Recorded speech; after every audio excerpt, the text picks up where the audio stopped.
Hello friends. आज मैं आपके लिए हमें तुमसे प्यार कितना का पार्ट नंबर 3 लेकर आई हूँ। उसे समझ में नहीं आ रहा था कि विनय को कैसे इस घर से दूर करे। उसे डर लगने लगा था। वह आज भी प्यार करता था उसे। यह बात महक मान ही नहीं पा रही थी। उसे देखकर वह सुलग उठती थी। मम्मी उसे बेटा कहती ही नहीं, मानती भी थी। उसकी सच्चाई पर वह यकीन नहीं करना चाहती थी।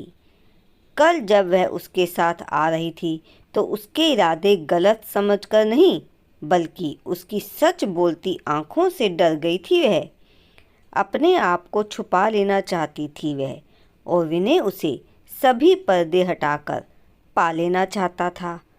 उसे लगा था कि अब वह नहीं आएगा, लेकिन अगले ही दिन शाम को वह फिर घर में मम्मी के साथ बैठा हुआ था। वह होंठ भींचती हुई अदिति का हाथ पकड़कर कमरे में चली गई थी। तुझे क्या जरूरत थी उनके मुंह लगने की? क्यों बोल रही थी? महक आज हाफ डे में घर आ रही थी जब उसने अदिति को 2 लड़कों को डांटते हुए देखा था गली में, और वह उसे डांट रही थी।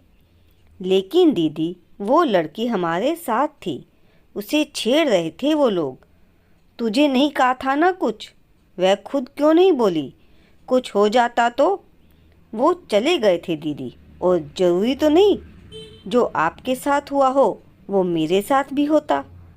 अदिति, महक चिल्ला पड़ी थी और हाथ हवा में उठ गया था मारने के लिए, लेकिन उसने खुद पर कंट्रोल किया, पर आंखें आंसुओं से भर गई थी।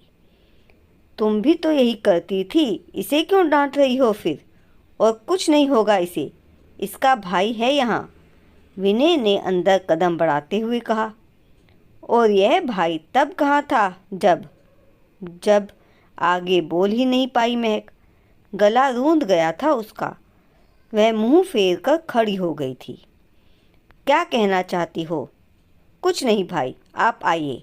अदिति विनय का हाथ पकड़कर बाहर ले आई थी। अरे लेकिन महक को हुआ क्या है? कैसी बातें कर रही है ये? ऐसी तो नहीं है महक। कुछ नहीं भाई, दीदी थोड़ा अपसेट है। अदिति उसे वापस मम्मी के पास ले आई थी। चित्रा जी अपनी भीगी आंखें पल्लू से साफ कर रही थी। आप क्यों रो रही हैं मम्मी? विनय ने चित्रा जी को गले लगा लिया था। इनके बाद से महक की यही हालत है, मैं क्या करूं? वे रोते हुए बोली। आप शादी कर दो इनकी। काश राजेश ने मना ना किया होता तो आज अपनी गृहस्थी संभाल रही होती।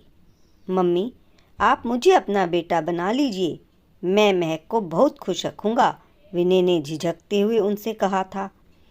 मुझे तो बहुत खुशी होगी मेरे बच्चे, लेकिन महक, वह नहीं मानेगी।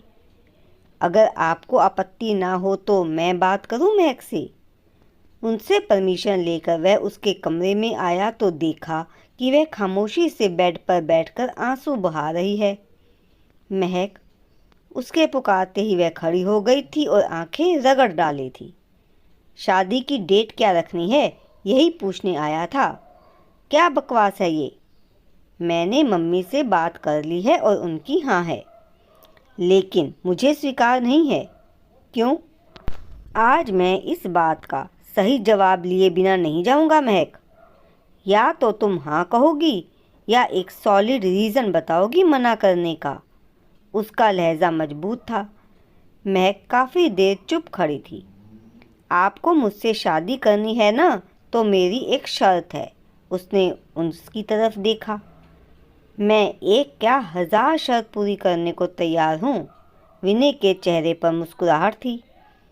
आपको राजेश से मिलना है और उससे सिर्फ इतना पूछना है कि उसने मुझसे शादी करने से इनकार क्यों किया। क्या बकवास है ये? राजेश से क्यों जानना है मैंने? मुझे फ़र्क नहीं पड़ता उसने ऐसा क्यों किया। अगर फिर भी तुम्हें लगता है कि जानना ज़रूरी है तो तुम बताओ मुझे, कोई और क्यों? आपको जो समझना है समझते रहे, लेकिन मेरी यही शर्त है। मंजूर हो तो ठीक, नहीं तो आप जा सकते हैं। तो ठीक है, सुनो, मैं राजेश के पास कभी नहीं जाऊंगा और शादी तुमसे ही करूंगा। तैयारी कर लो। वह पहली बार सख्ती से बोल कर गया था। वह उसे देखती रह गई। उस दिन घर आई तो घर पर ताला लगा था।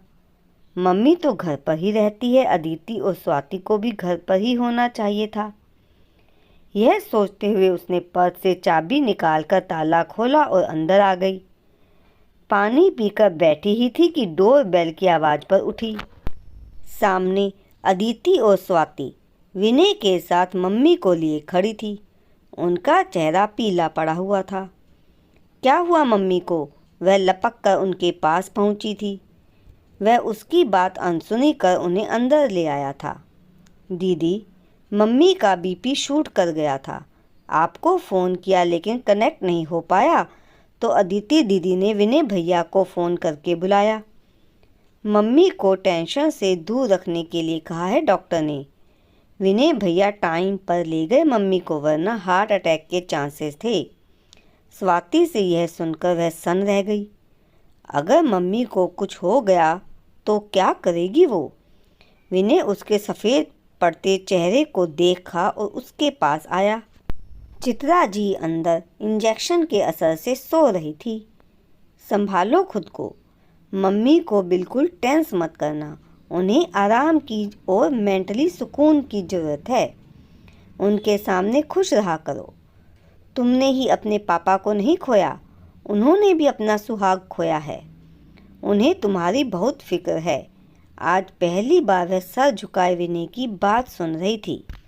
तो दोस्तों, आगे की कहानी जानने के लिए अगला भाग जरूर पढ़िएगा। धन्यवाद।